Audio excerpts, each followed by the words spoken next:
Eh bien ici, on est au multi-accueil Farandole. C'est un établissement qui accueille des petits-enfants, soit en crèche, soit en halte garderie. Les professionnels qui travaillent ici avaient deux problématiques importantes en termes de confort thermique et de confort acoustique. On a voulu éviter tout ce qui pouvait contribuer à dégrader l'environnement.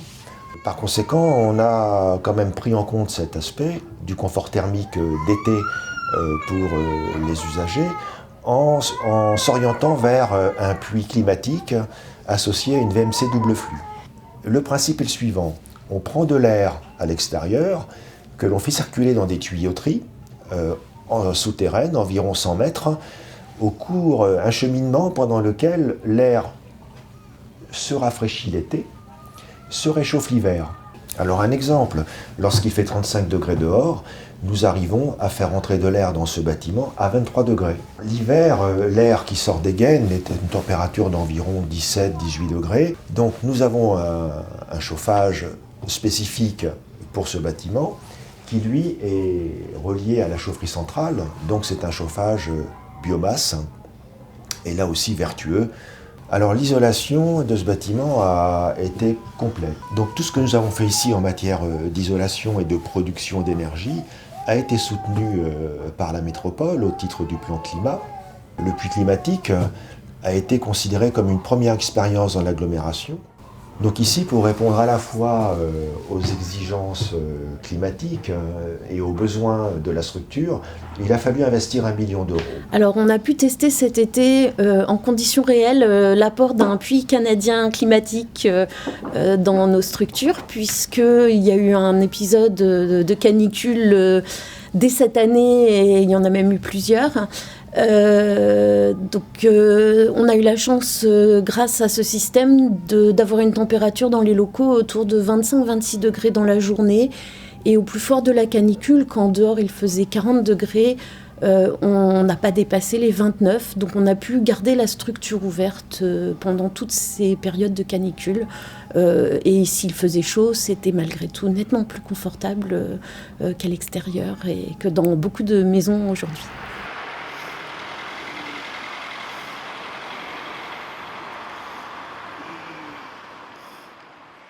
La rue Marcel Cachin est une rue qui s'étend sur un petit peu plus de 2 km. Elle est bordée de part et d'autre à la fois par des habitations, mais également des commerces. On a un centre de formation qui est le CFA BTP, et puis il y a des entreprises. C'est une rue qui est très empruntée, à la fois par les voitures et aussi par les camions. Et effectivement, c'est un problème pour les riverains. Donc on a lancé tout d'abord en 2015 et 2016 un premier travail de concertation avec un certain nombre de réunions publiques qui se sont tenues et auxquelles on a convié les habitants, on a convié les écoles qui sont autour de cette rue, et également les commerçants et les associations. Donc on a eu tout ce travail de concertation et de réflexion. Et puis à partir de juillet 2016, là il y a un bureau d'études qui a travaillé sur une esquisse. En 2017, on commençait les premiers travaux préparatoires. Donc l'idée, c'était vraiment d'enfouir les réseaux aériens, donc réseau de télécommunications et réseau d'électricité. Ça consiste en 5 grandes phases. On a 2 premières phases qui ont déjà été réalisées et les 3 prochaines qui se tiendront donc en 2020, 2021 et 2022. Ces travaux sont pilotés par le CIEL, qui est le syndicat intercommunal d'électricité d'Indre-et-Loire. Donc il y a d'autres travaux préparatoires à mettre en œuvre avant la réfection à proprement parler de la chaussée et des trottoirs. Et là, on évoque vraiment les réseaux souterrains. Donc à savoir canalisation d'eau potable, l'assainissement. On a également l'électricité, c'est-à-dire tout ce qui est câble pour l'électricité basse et moyenne tension. On a des conduites de gaz également. 2020, c'est vraiment l'année de la réparation et de la consolidation de ces canalisations et de ces réseaux souterrains. On prévoit vraiment de reprendre et de refaire la chaussée et ça se tiendra à peu près en 2023-2024. Une fois refaite, la rue Marcel Cachin ressemblera plus à une avenue de ville plus qu'à une route avec des véhicules qui transitent. On va y aménager des pistes cyclables, soit dans le flux des autres véhicules en zone 30 comme le prévoit le code de la route, soit en voie séparée, dans le cas où la vitesse est autorisée jusqu'à 50 km/h. On refait également les trottoirs et le stationnement et on va végétaliser le paysage qui borde cette rue. C'est aujourd'hui un élément fort dans la restructuration des villes parce qu'on sait très bien que l'ombre végétale est la seule solution pour maintenir des températures acceptables, surtout en période d'épisodes caniculaires. Et c'est aujourd'hui la meilleure réponse dans le cas d'épisodes extrêmes. La rue Marcel Cachin est donc un gros programme d'équipement pour la commune avec un investissement de l'ordre de 7 millions d'euros.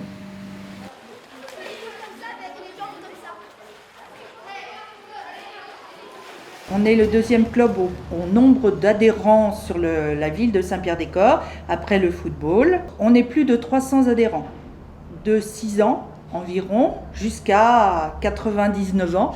On propose 2 séances d'aquaforme par semaine, parce que je n'ai pas le droit d'appeler l'aquagym. L'aquaforme par semaine, le mardi et le vendredi, où viennent des adultes féminins et masculins d'ailleurs, sous l'égide de notre maître nageur. Et c'est parfait, ça se passe bien, ils sont tous contents. Alors, notre piscine, elle est pour l'instant à vocation assez sportive, scolaire, donc tout ce qui concerne l'apprentissage et le perfectionnement.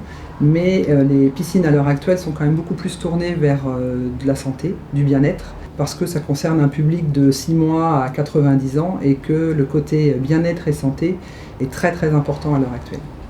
Une piscine aujourd'hui, c'est un équipement de santé publique.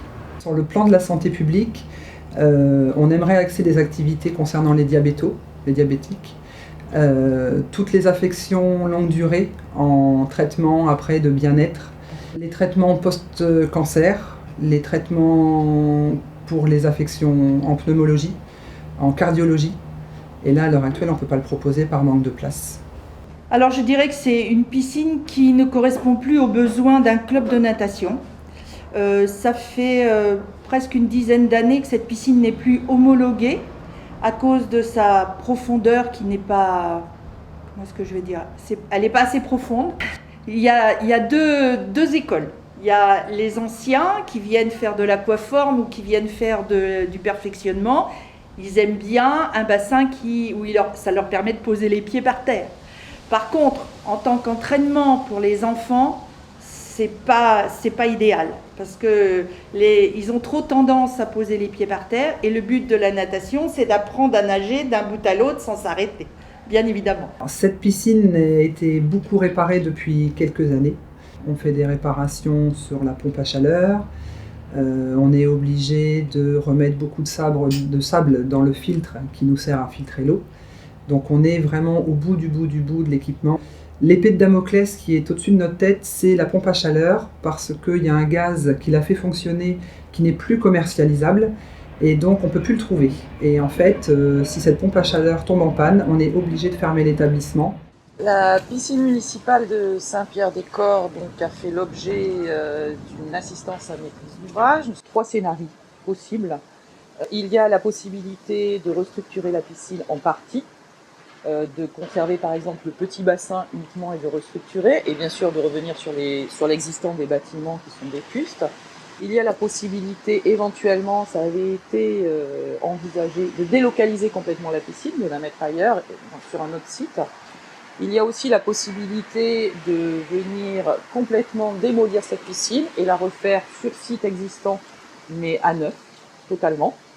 L'avantage d'une enquête, en fait, d'enquêter sur l'existant et sur les besoins futurs de la piscine, cet avantage-là, c'est d'avoir la meilleure piscine au meilleur endroit, au meilleur moment, c'est-à-dire qu'elle soit bien adaptée à Saint-Pierre-des-Corps et à ses utilisateurs quels qu'ils soient. Depuis la fin de l'été, on est lancé sur le projet. En tant que responsable, je suis consultée à chaque réunion. Je suis présente à chaque réunion de concertation. Et dans la phase de projet, on espère une ouverture pour 2023. Idéalement, ça serait génial d'avoir un bassin qui fasse 50 mètres homologué, plus 8 lignes d'eau. Mais c'est de l'utopie, mais pourquoi pas ?